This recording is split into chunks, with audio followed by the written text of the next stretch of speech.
தாராபுரத்தில் நிதி நிறுவன அதிபர், சாக்கு வியாபாரி என அடுத்தடுத்த 4 பேர் வீடுகளில் முகமூடி கொள்ளையர்கள் பயங்கர ஆயுதங்களுடன் கைவரிசை காட்டியுள்ளனர்.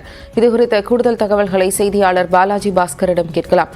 பாலாஜி பாஸ்கர், இந்த குறிப்பிட்ட சம்பவம் குறித்து அதிகாரிகளின் விசாரணை தொடங்கிவிட்டதா? தற்போது வரையிலான தகவல்கள் என்ன?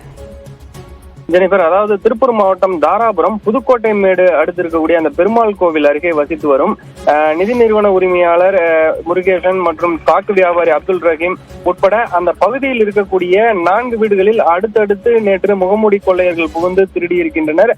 இந்த சம்பவமானது தற்பொழுது அதிர்ச்சியை ஏற்படுத்தி இருக்கக்கூடிய சூழ்நிலையில் நிதி நிறுவன அதிபர் முருகேஷ் தனது குடும்பத்தினருடன் பெங்களூரு சென்றுவிட்டு இன்று காலை திரும்பி வந்திருக்கிறார்.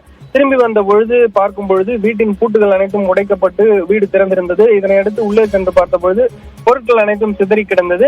மேலும் இது தொடர்பாக அக்கம் பக்கத்தினரிடம் விசாரித்த பொழுது அருகில் இருந்த 4 வீடுகளில் இதே போல இது தொடர்பாக சிசிடிவி காட்சிகளை பரிசோதித்து பார்த்த பொழுது பயங்கர ஆயுதங்களுடன் இருசக்கர வாகனத்தில் வந்த 5 முகமூடி கொள்ளையர்கள், முகமூடி மற்றும் ஹெல்மெட் அணிந்து வந்திருந்த அந்த நபர்கள் அடுத்தடுத்த வீடுகளில் புகுந்து திருடியதும், இதில் 1 சவரன் நகை, 20,000 ரூபாய் பணம் மற்றும் ஒரு இருசக்கர வாகனம் உள்ளிட்டவற்றை திருடி போயிருப்பதும் தெரிய வந்தது.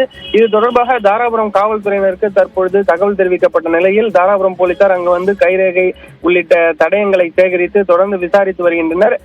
கொள்ளையர்கள் கடப்பாறை, அரிவாள் போன்ற பயங்கர ஆயுதங்கள் வைத்திருந்ததால் இது போன்ற கொள்ளையடிக்கக்கூடிய நபர்கள் வேறு ஏதேனும் இருக்கிறார்களா அல்லது வேறு மாவட்டங்களைச் சேர்ந்தவர்களா என்றும் தொடர்ந்து போலீசார் விசாரணை மேற்கொண்டு வருகின்றனர். இந்த சிசிடிவி காட்சிகள் தற்பொழுது வெளியாகி ஒரு அதிர்ச்சியை ஏற்படுத்தி இருக்கிறது. ஜெனிஃபர், விரிவான தகவல்களை வழங்கியதற்கு நன்றி பாலாஜி பாஸ்கர்.